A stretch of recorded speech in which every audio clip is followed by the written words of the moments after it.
And they're off in the Pegasus World Cup. They're off in the Fountain of Youth Stakes. And they're off in the Curlin Florida Derby. 4K wins. And Nyquist. Gulfstream Park for their sponsorship of this program and some of the other programming and events here at Capital OTB.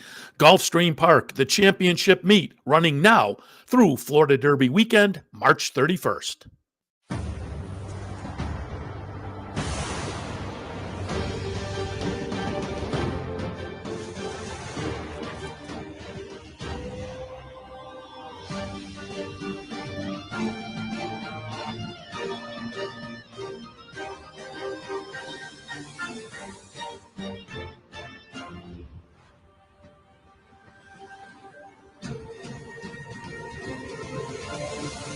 Broadcasting live from the Capital OTB studios, this is Racing Across America with Seth Merrow.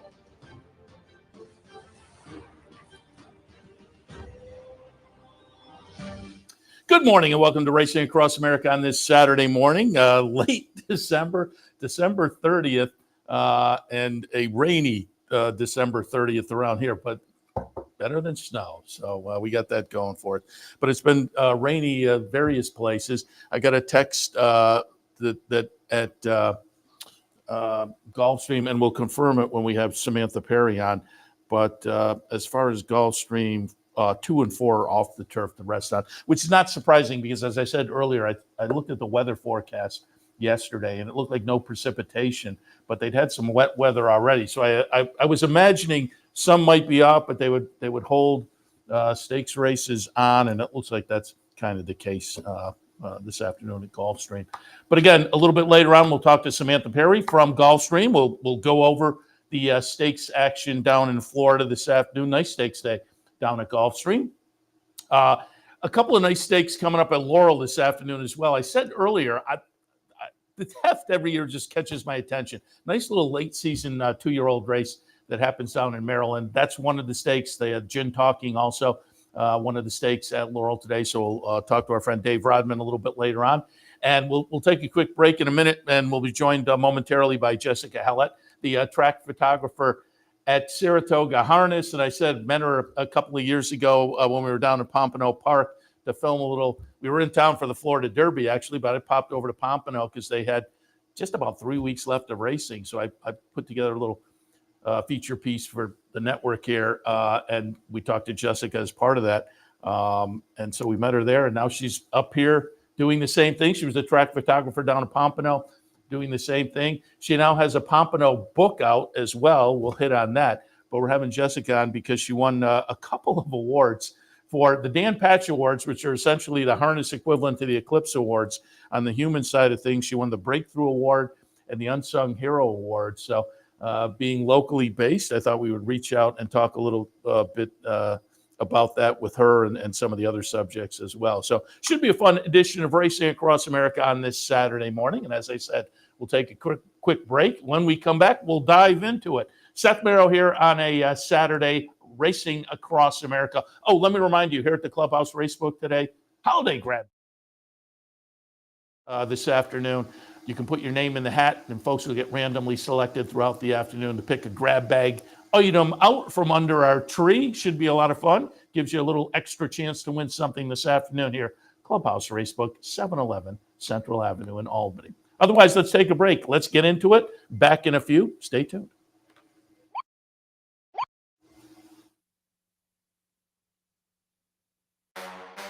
And they're off in the Pegasus World Cup. They're off in the Fountain of Youth Stakes.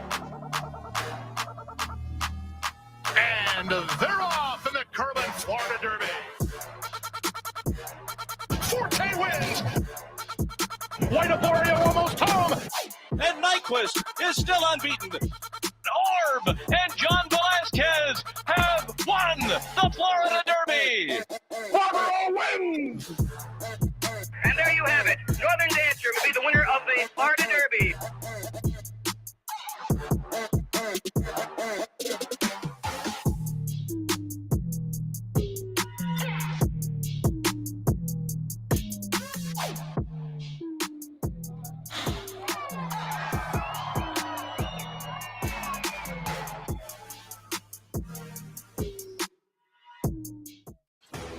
Sometimes it pays to go with the flow, to check your worries at the door, to reconnect with your crew, to follow the thrills and the flavor, to roll with it and see where it takes you, to enjoy every minute to its fullest, and to dance like there's no tomorrow. You can do that here at Rivers Casino and Resort Schenectady, where the good times flow.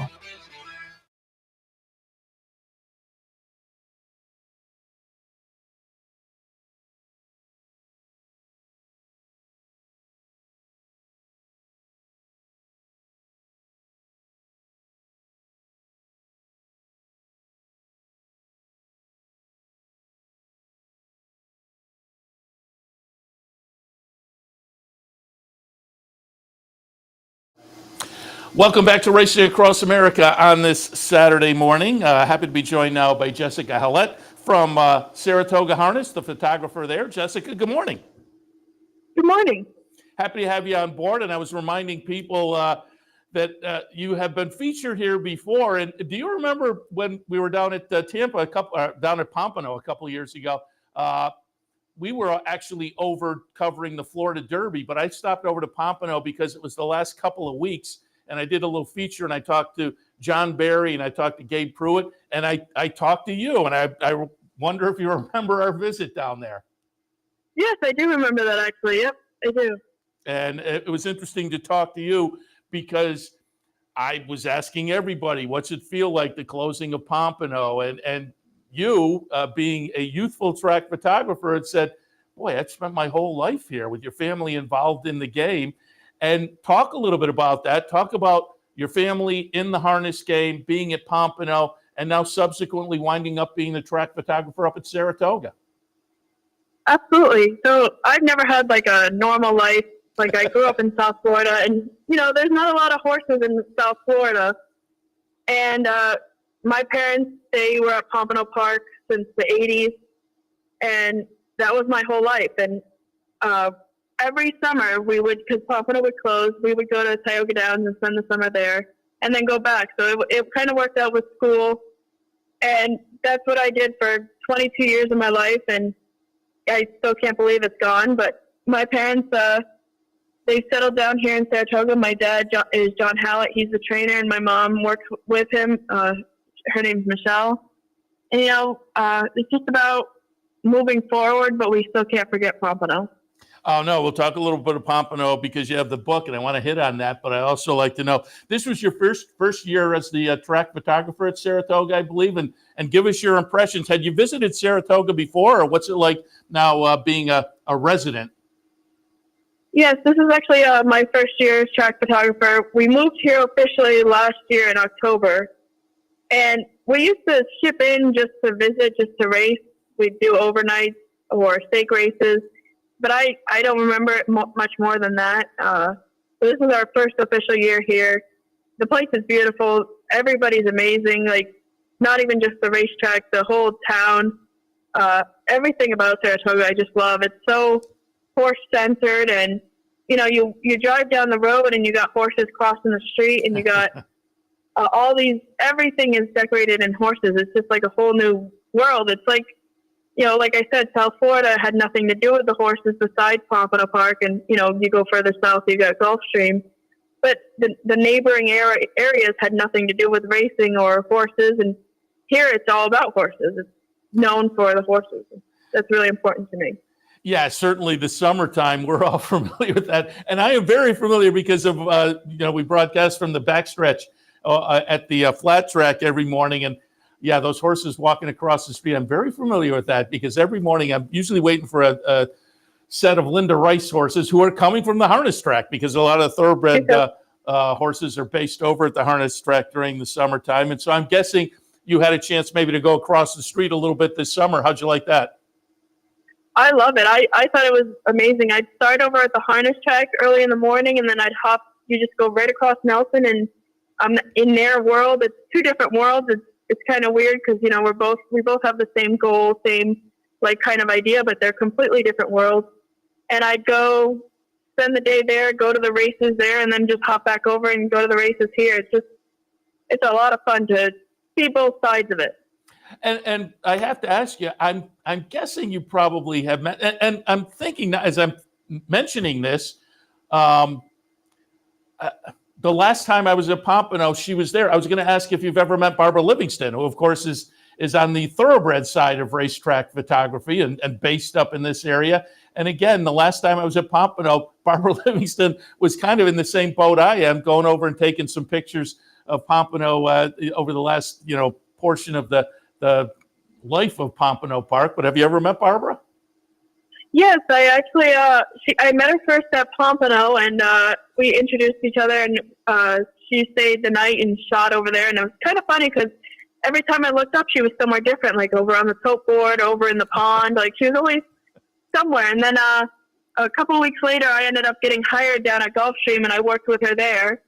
And then when I came here, I saw her both on the flat track and over here. So I've gotten to know her very well. She's very nice. Yeah, I imagined you probably would. Yeah, Barbara's one of our favorites, certainly.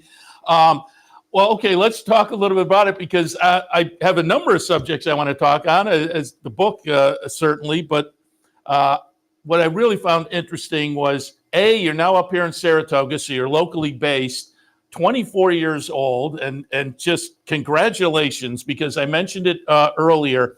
United States Harness Writers Association has the Dan Patch Awards, which are essentially the standardbred equivalent to the Thoroughbred Eclipse Awards. And you won 2 awards on the human side of things, which were already announced. I will also note for people on the horse side of things, many of the awards will be announced a little bit later tonight.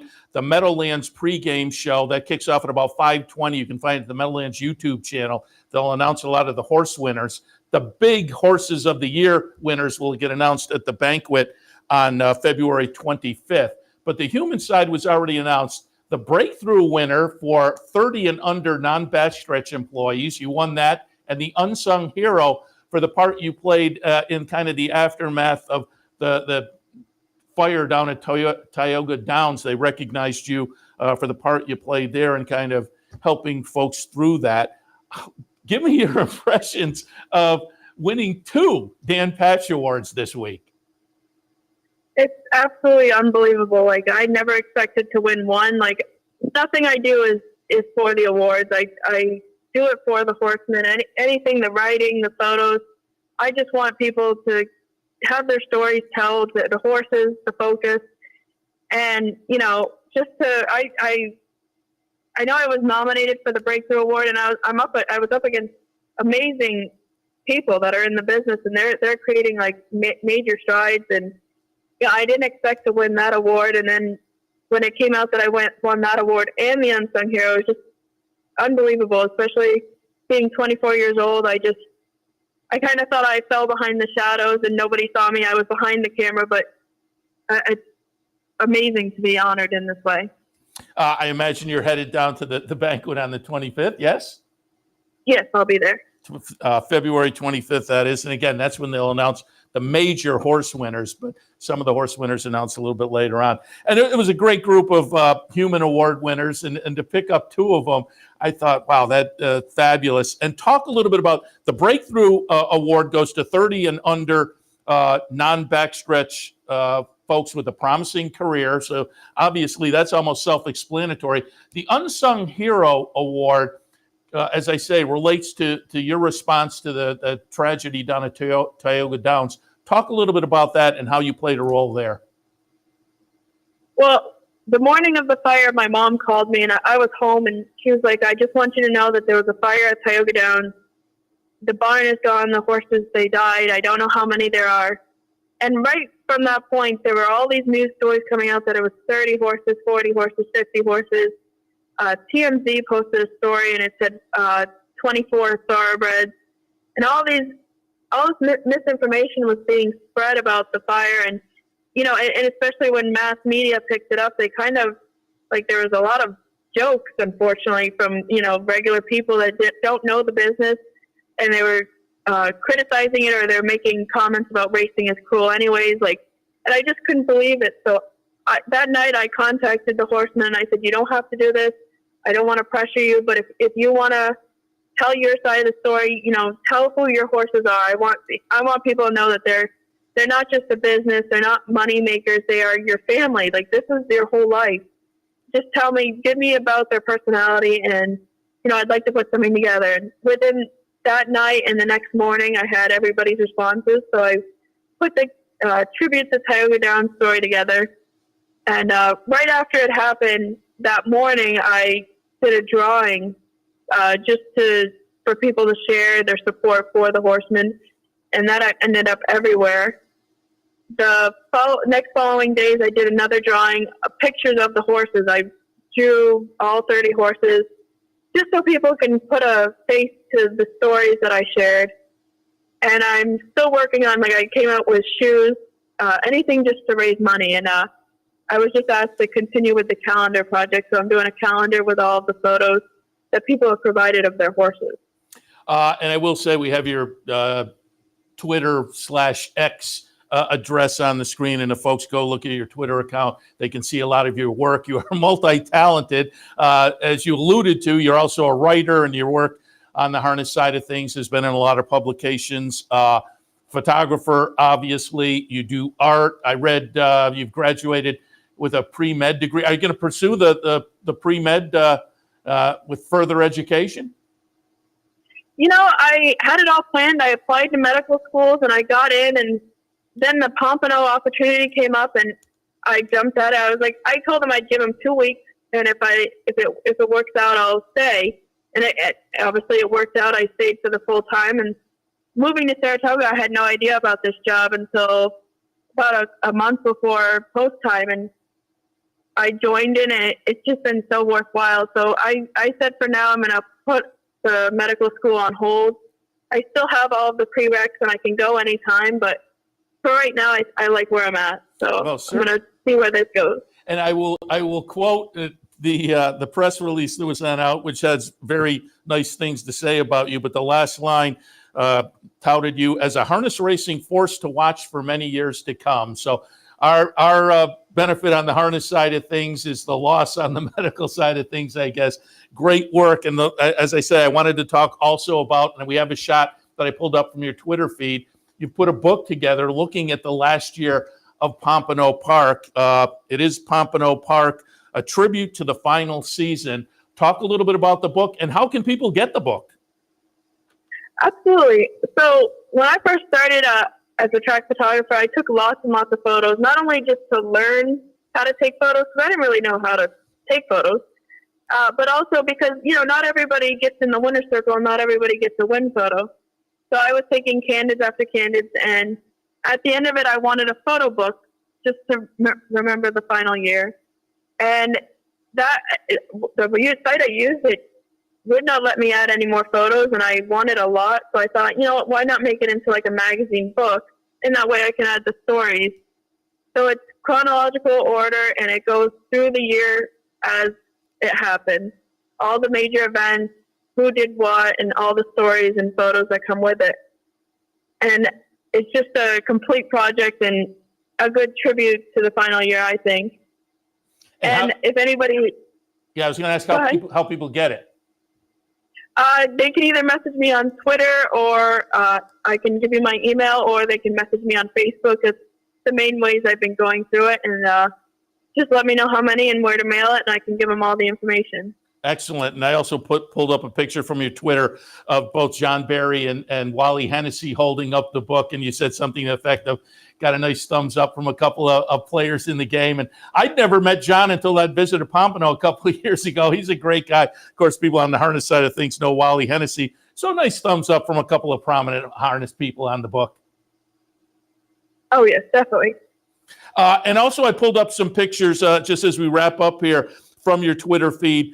I guess this was the retirement kind of day at the track. I have pictures of Duluth. And again, harness, like thoroughbreds, there's a date after which they can no longer race. And so Duluth, no recess, but also picked up a picture. One of my favorite horses at the track, you had a picture of Gigfee. I love Gigfee. He's there with, I guess, Wally the pony. And so I wanted to show folks some of your work. But also, as I was going through, I was kind of amazed. I scrolled down, and you had a couple of pictures, somebody getting an autograph of a driver, and then getting a big handshake from a driver, and you had titled it something to the effect of, "This is great fan interaction." But it's my buddy Mike Del Santo from Amsterdam. Mike was my brother's college roommate, and it's a great picture. I know Mike is a huge harness racing fan, so that was a lot of fun to see too.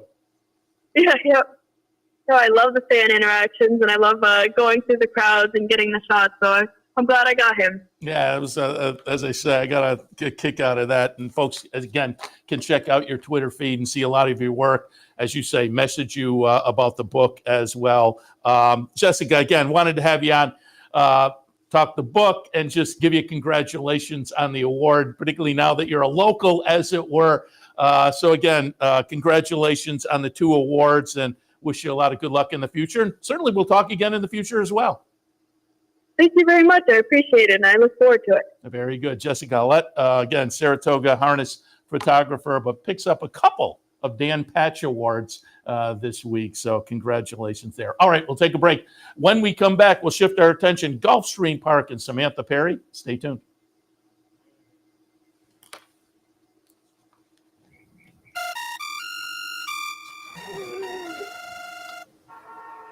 Come on. I want sales reports on my desk by Monday. Whoops. My bad. Love racing?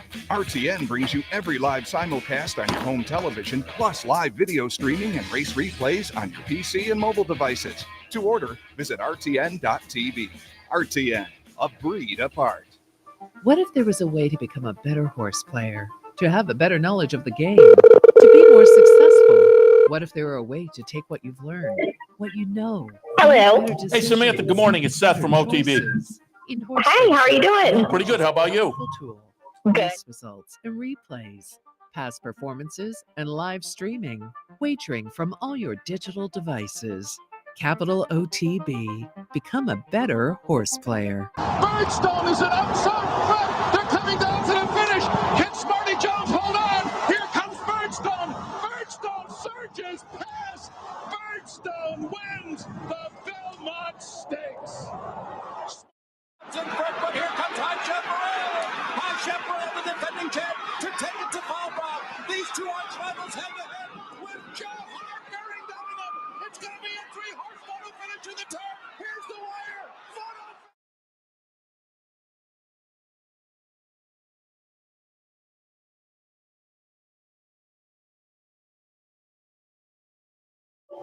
Welcome back to Racing Across America. As promised before the break, we are joined now by Samantha Perry. You see her the pregame, the paddock, all day long down at Gulfstream Park. Samantha, good morning.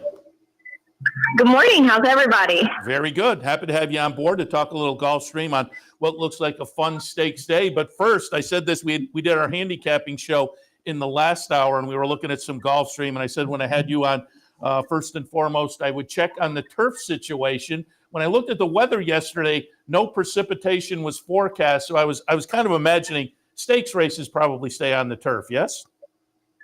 Yes. The second and the 4th race are off. The turf is listed as good. Very good.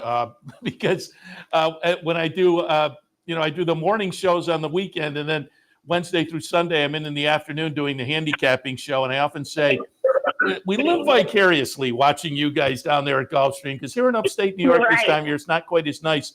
But you guys have disappointed us a little the past couple of weeks. A lot of wet weather down there, and hopefully that we have turned the corner. Right. Yes. I fingers crossed. I think we're out of the woods. Yeah, so. I'm hoping so. As I say, nothing scheduled for today, and the stakes race is on, as you say, 2 and 4 off. But let's kick things off. Let's take a look at some of the stakes action and get some ideas for this afternoon. The stakes action kicks off in race number 5, the Rampart. This one for the fillies and mares going a mile. I pulled up a replay going back to the Leslie's Lady, Ellis Park in June. The winner will be Unifying. I'm going to take a little shot with Unifying. Clearly the race is going to go through either Nostalgic or Mary Quake Contrary. Neither of those jumped off the page at me totally, that I was scared to take a little bit of shot with Unifying. The Bullet workout attracted my attention, that maybe she's on her toes off the layoff. The layoff is the concern for Unifying. I'm tilting in that direction, but where did you go on the Rampart? I went the exact same way as you, funny enough. Yeah, I think that this is a really consistent filly, and we haven't probably seen her best race yet, whereas Mary, quite contrary and nostalgic, they've been there, done that. Now, I do think Mary is the horse to beat. I've kind of given up on nostalgic now. But Unifying, what I really like about her is they brought her to the Gulfstream Park surface to breeze her. So Riley Mott has his horses at Palm Meadows. I like that they brought her over to test the surface out. That's a big thing. And again, the layoff is the concern, but you get Irad Ortiz on board, which makes me wonder. I think the betting public will tilt towards nostalgic and Mary quite contrary, but I have my fingers crossed with Irad on board that we get the 7-2. Yeah, and he'll be aggressive. So yeah, we shall see. All right, the Swanee River a little bit later on. Again, that's holding on the turf. For this one, I pulled up a replay going back to September 16th. I'm going to look at the all along at Pimlico. It's full count Felicia getting it done. She's going to be the number 1 horse in here. Wins it pretty easily. Subsequently, they went out to Southern California Breeders' Cup weekend, ran 4th in the Goldacova. But I like that they kind of took the shot, the Al Gold runner for Brittany Russell. I'm going to tilt towards her this afternoon. I thought Accomplished Girl was interesting at a price for Safi Joseph. Chad Brown has Saffron Moon, who I think is intriguing. Brian Lynch, obviously, with Fastest Flight. But what did you see in the Swanee River? I went with the 6 Accomplished Girl, and this is a filly that luckily I've had my eyes on since earlier in the year. They've done a very good job with her. She can be a bit difficult to handle. She's really just developed so much. And to me, it looks like nobody's faster than her from the gate. And I know they're going a mile. The rails are at 73 feet. So that really plays well for a speed filly like her. And if nobody hooks her up front, she's one that she'll spit the bit out and the race will come back to her. She can let it go, but nobody's quicker than her from the gate. I will say, and you don't often see this, that workout just less than a week ago, 58 flat, attracted my attention as well. Yeah, that's just her. That's her being her. Honestly, if you saw it 103, I would say run away. Yeah, no, it looks crazy, certainly in the morning. The 10th race is the Harlan's Holiday. I have at the top of my page written competitive race in here. Oh, yeah. But I'm going to take a little look at New York traffic. And I pulled up a replay of New York traffic in the Hudson.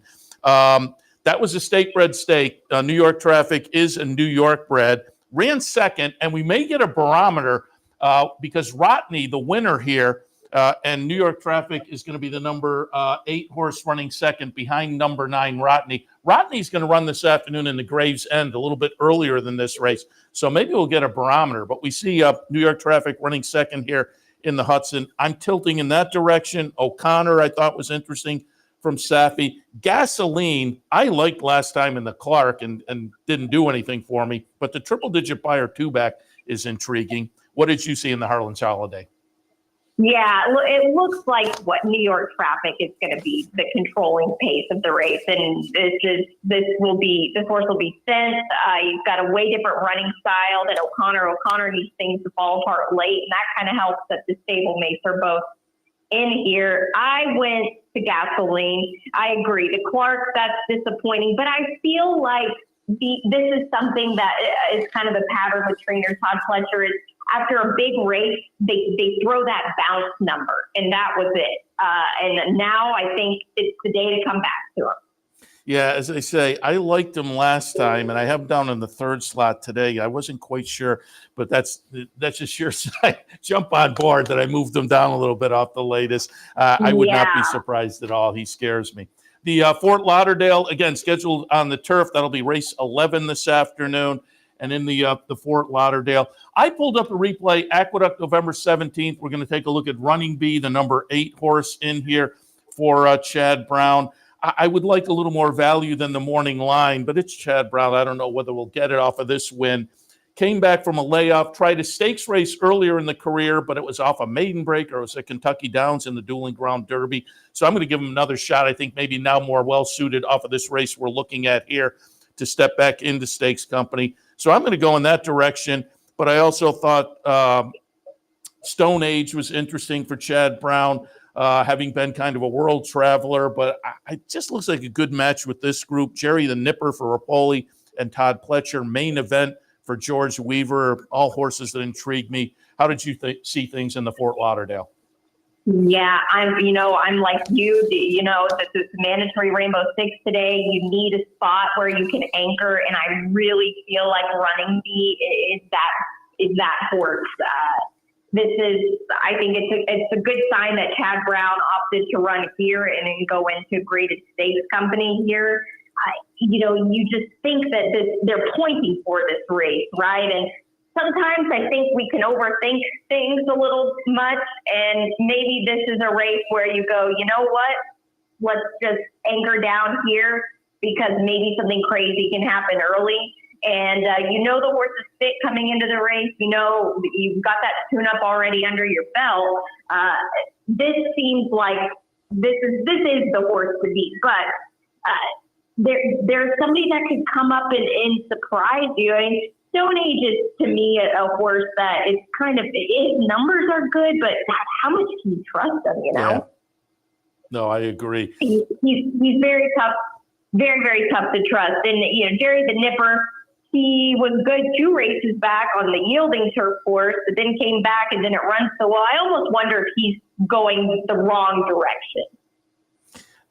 A horse I find interesting, I didn't include in my mix, but at 10-1 on the morning line, Luis says on board Shug McGahee's Fort Washington.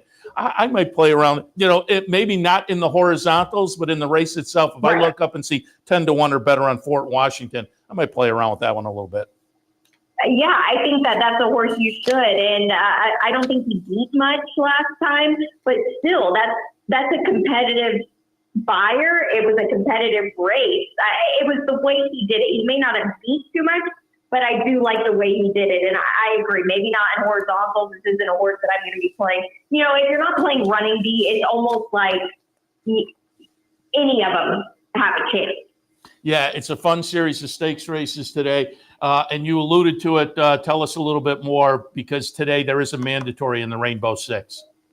Yes, there is. It starts in race 6. It features 2 of our graded stakes races in sequence. And it's going to be a fun sequence because it's pardon me, 3 graded stakes races, because there's so many ways you can go. The 20-cent base wager, I get it. The jackpot wagers sometimes are not always ideal, but on days like this, you could play around with a couple of different tickets. Yeah, the Rainbow is nice because that 20-cent increment, you can put together a nice size ticket for a reasonable amount of money. And exactly. On mandatory days, it makes sense to jump in, but even regular days, if it gets up to $500,000 or whatnot, even if you get a consolation for $800 or $1,000, if you played $60, it can be a lot of fun. But on a mandatory day, certainly a lot of fun. And I'm just looking at the Twitter feed here. I see our man Nato is the Beat the Expert today.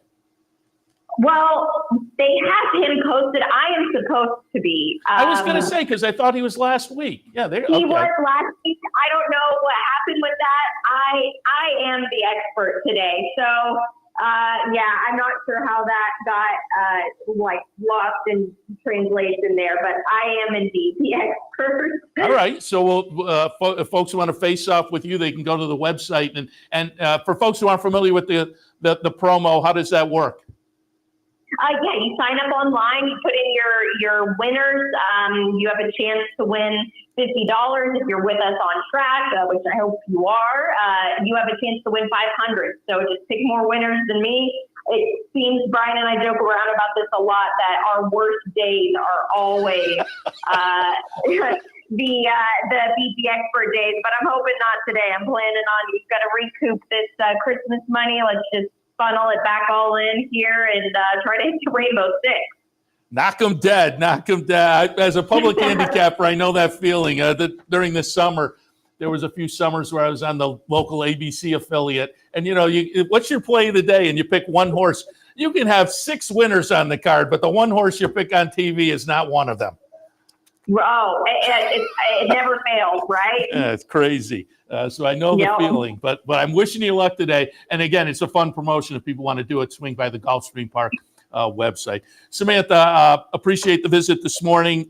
Wish you and everybody down there a fun afternoon today, and we will talk again. Yes, sounds great. Thank you so much, and good luck today. Stay warm. Appreciate it. Samantha Perry, again, you see her the pregame and in the paddock during the day at Gulfstream Park, and a really nice day lined up this afternoon at Gulfstream. So by all means, tune in. And I wanted to remind you, I mentioned it during the handicapping show earlier, but it will be fun to watch New York over the next couple of days, today and tomorrow, because again, Linda Rice is aiming for the record for most wins in a year at the NYRA tracks, and she's 2 behind David Jacobson's record of 164. She has so far this year 162, and she has 4 horses entered in 3 races today. There's an overlap. There's a couple of horses in one, and tomorrow she has 8 horses entered in 6 races. So she has 12 shots, before scratches. We'll see how that works out. But it's 12 shots to get a couple of winners. So it'll be fun to watch over the next couple of days to see if Linda can tie, get the 2 wins and tie, or maybe more than 2 and break the longstanding, the 10-year-old record of most wins in a year in New York. And I also have, where did I put it? I have the current standings. I don't know what I did with those. There we are. They're right in front of me.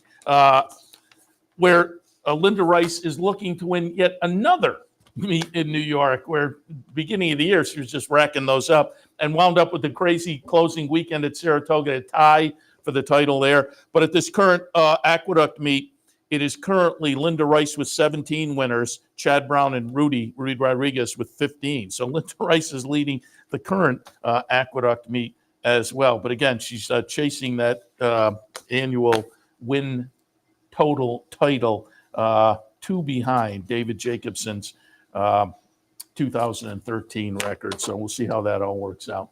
All right, we'll take a break. When we come back, as I said earlier, the Teth at the end of the year just always attracts my attention. Fun little 2-year-old stake. There's a 2-year-old stake for the boys and a 2-year-old stake for the girls this afternoon down at Laurel. So we'll reach out to our friend Dave Rodman to chat about those right after this.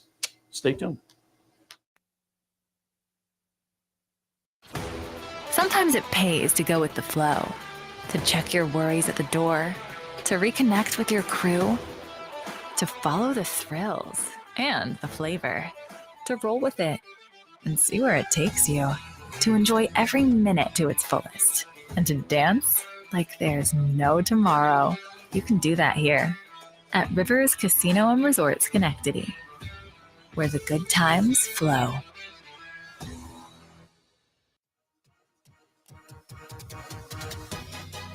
Gulfstream Park's championship meet brings world-class thoroughbred racing to South Florida each winter, and it's a prime reason to offer the best turf racing possible. Having the best surfaces is the key to offering a superior racing product. We are committed to attracting the world's best horses, trainers, and jockeys to run over our exceptional course. Gulfstream Park's new turf course will be unveiled this December. Capital OTB is now streaming live on Roku. The RTN Racing channel on Roku lets you watch OTB TV live through your Roku device or your Amazon Fire Stick, rather than being limited to computers and mobile devices, which means you can now watch OTB live wherever you are. Simply open Roku, scroll to find the RTN channel, then click on OTB TV. OTB TV on Roku. Try it now. On the outside, coming to grab a lead from He's My Honey Badger, who's next as they turn for home. Factor It In is on the outside for Between Horses. Here is Cowan. Cowan's produced Between Horses with a big late kick. Half mile went in 45.73. It's Cowan and Factor It In there on the outside. Extreme outside. Here comes Greeley and Ben. Greeley and Ben, the old boy does it on the far outside. Whoa, what a racehorse he is! Greeley and Ben wins the Day's Friend Stakes in 1:10.93.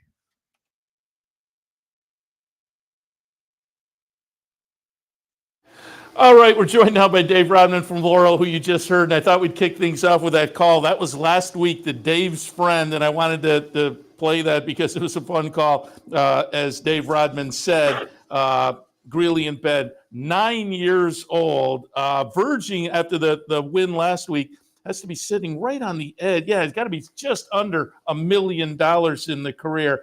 Welcome now, our friend Dave Rodman from Laurel Park. Dave, nice call, and it's got to be fun when you get a horse like that, get a chance to call. 9 years old, gets a stakes win at the end of the year to, as they say, knock on the door of being a millionaire. Yeah, it's just great to see a horse like that. I mean, coming up at the age of 9, and when he came back here at Laurel, a lot of people went, "Come on, now, why are they running this horse?" Blah blah blah. And then, of course, he comes back with his powerhouse races, right? And so I think we'll see more of him. Owner Darrell Abramowitz, he can't run in New York at Tim. Is that correct? I think that is. Yeah.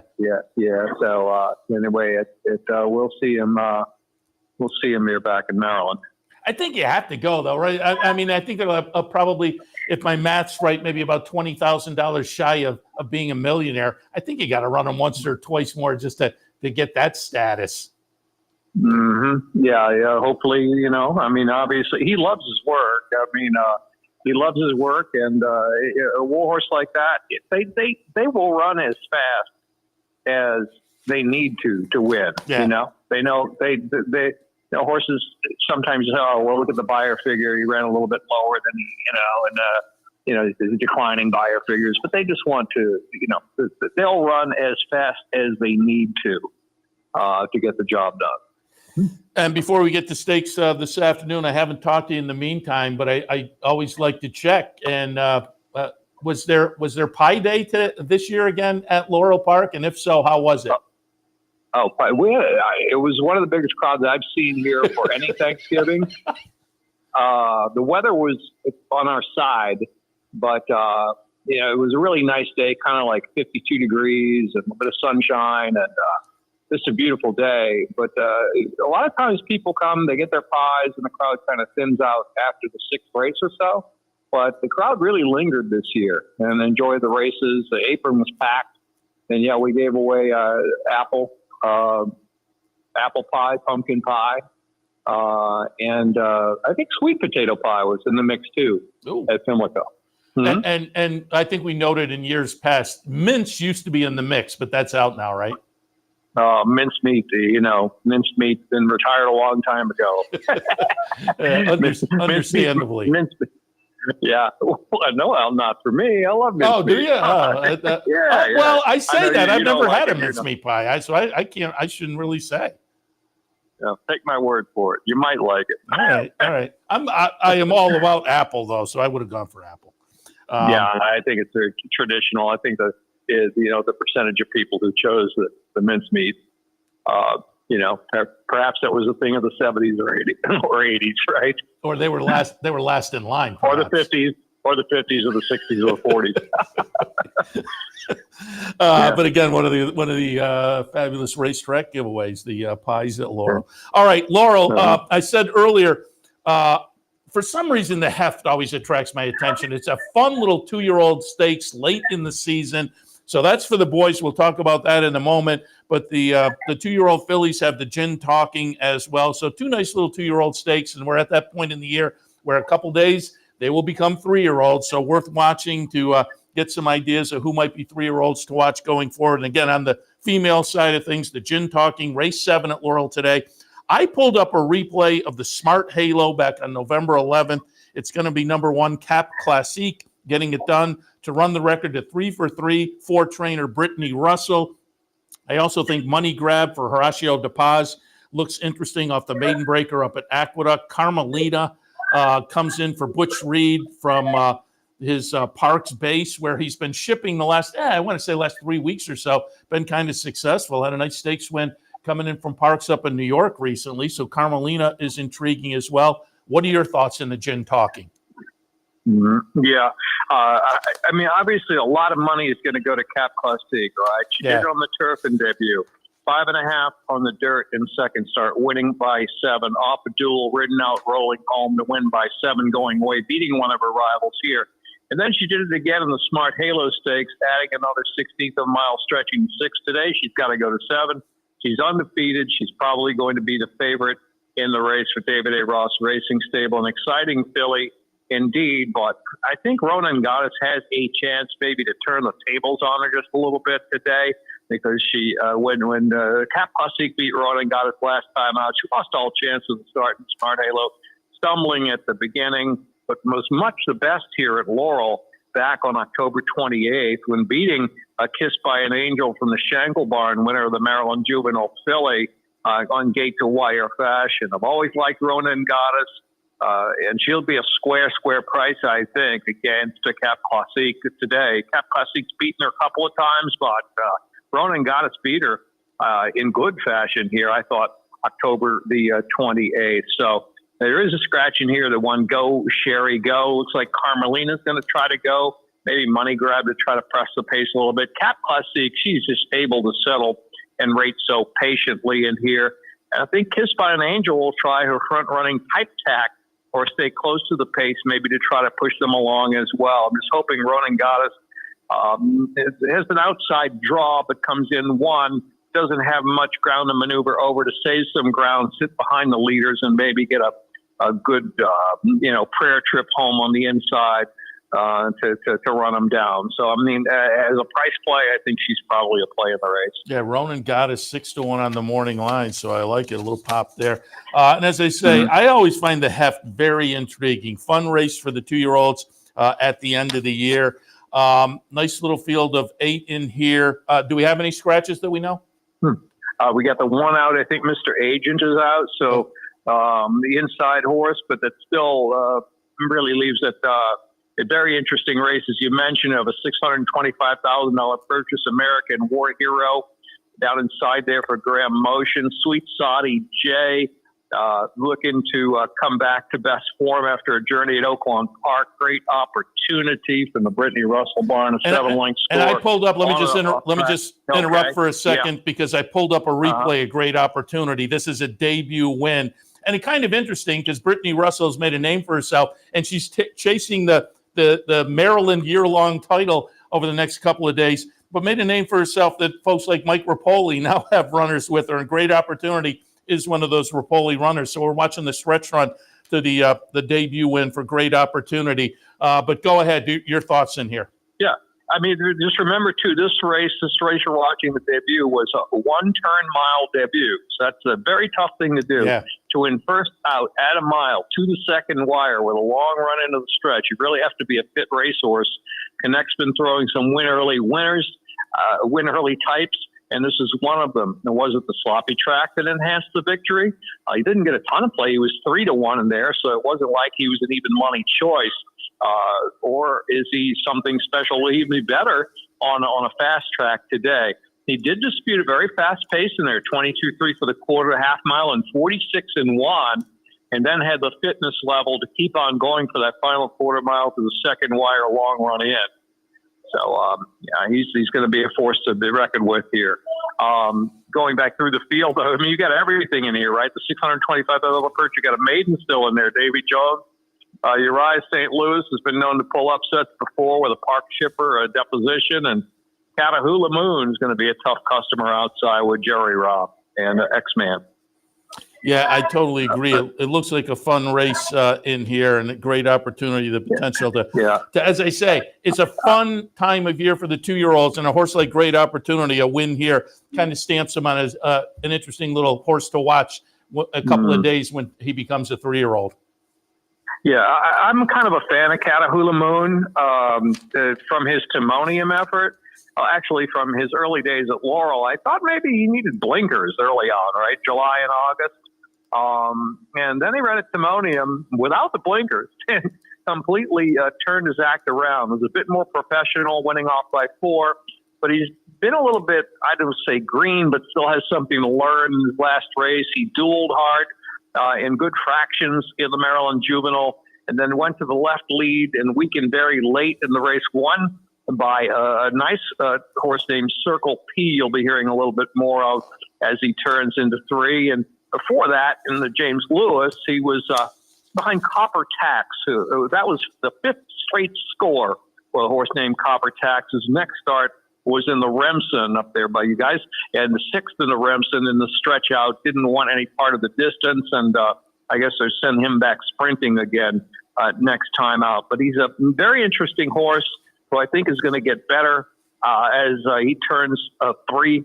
And I'm still looking for the blinkers on Catahoula Moon. I know he's been very consistent, 2 wins in 2 seconds, but to me, he's still got a horse who's got a little bit to learn when getting his act together in that final furlong.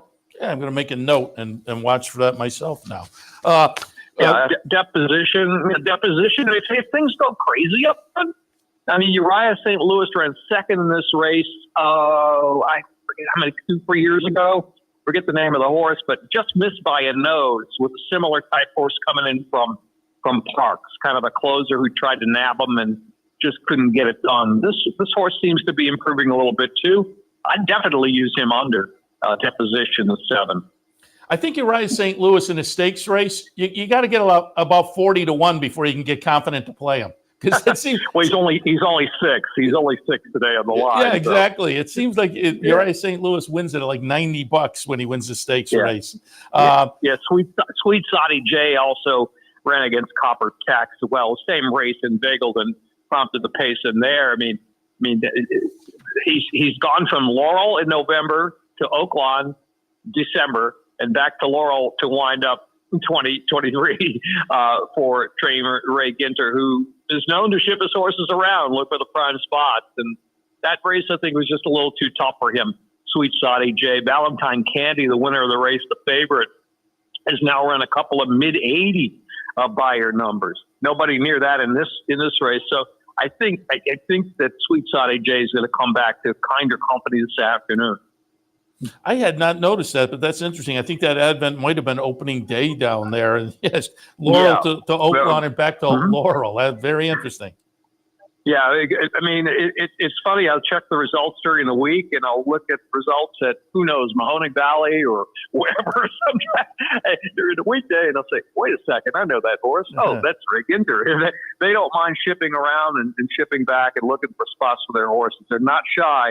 Put a horse in the van for a race and take their chances, Again, the Heft, interesting crew today. And we've kind of alluded to it, mentioned it a couple of times, but you have a nice little human story on the weekend as well with Brittany Russell, who is looking to become the first female to lead Maryland, Maryland racing in general, Laurel and Pimlico, Timonium and whatnot, in wins for the year. And I think she had a win yesterday. So if my math is right, I think she goes into the last 3 days with a 116 to 113 lead over Jamie Ness. So it'll be an interesting little sidebar story over the next couple of days. Right. They all have live horses in too. So it's going to be a neat couple of days to watch here, to watch that title number wins. And we have a picture up on the screen, and that was Brittany, and her husband is jockey Sheldon Russell. Right, yeah, all in the family. Well, she does ride there's other riders too. Jemiana Toledo does a lot of riding for the Brittany Russell barn. They fire, and like you say, they have horses for a Polish stable. They're getting a lot of California runners from the Baffert barn lately. Some have fired big. Others, may need a race here, may need the proper spot. But you just never know. They've claimed horses. They've first-time starters. You always have to take a second look at this. She's very, very deadly with a debut runner. And I kind of alluded to it when I mentioned Mike Rapoli, but when she had that great, it was probably about this time of year 2 years ago where she really started to hit the radar of folks and attracted some owners. And there was a story just within the last, week or so that wonder where Craig is for her. That was a really nice runner for her as well. But that was a Mike Dubb runner. So Mike Dubb has sent her some runners too. Right.